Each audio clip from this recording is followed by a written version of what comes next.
चिनिया निकायले खुलायो रसुवा बाढीको रहस्य। सीमाभन्दा 7 किमि माथि अस्थायी ताल। तिब्बतको लेन्दे खोलामा के भयो त्यस्तो?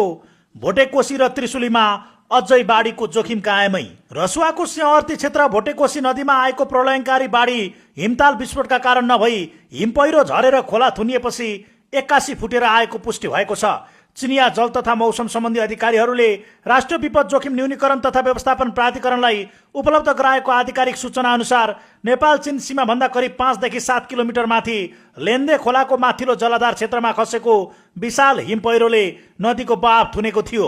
बाढी पूर्वानुमान महाशाखाका वरिष्ठ जलविद विनोद पराजुलीका अनुसार अघिल्लो वर्ष भेलबाढी आएको सुप्रा ग्लेसियर लेक आसपासका क्षेत्रमा पुनः हिमपहिरो खसेको जानकारी चिनिया पक्षले दिएको छ।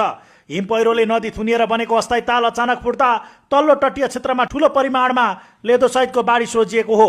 यद्यपि जोखिम अझै टरिसकेको छैन। चिनिया अधिकारीहरूले पठाएको पछिल्लो सूचना अनुसार नदी थुनिएको स्थानमा जमेको पानीको ताल अझै पूर्ण रूपमा खुलिसकेको छैन। हिमपहिरोको ठूलो भाग नदीमै रोकिएर बसेकाले जुनसुकै क्षण पुनः फुटेर भोटेकोशी र त्रिशुली नदीमा दोस्रो पटक भीषण बाढी आउन सक्ने खतरा कायमै रहेको छ। विपद व्यवस्थापन प्राधिकरण र बाढी पूर्वानुमान महाशाखाले संयुक्त रूपमा चेतावनी जारी गर्दै रसुवा, नुवाकोट, धादिङ, गोर्खा र चितवन जिल्लाका तटीय क्षेत्रका बासिन्दाहरूलाई अर्को आधिकारिक सूचना जारी नभएसम्म नदी किनारबाट टाढा सुरक्षित स्थानमै बस्न आग्रह गरेका छन्।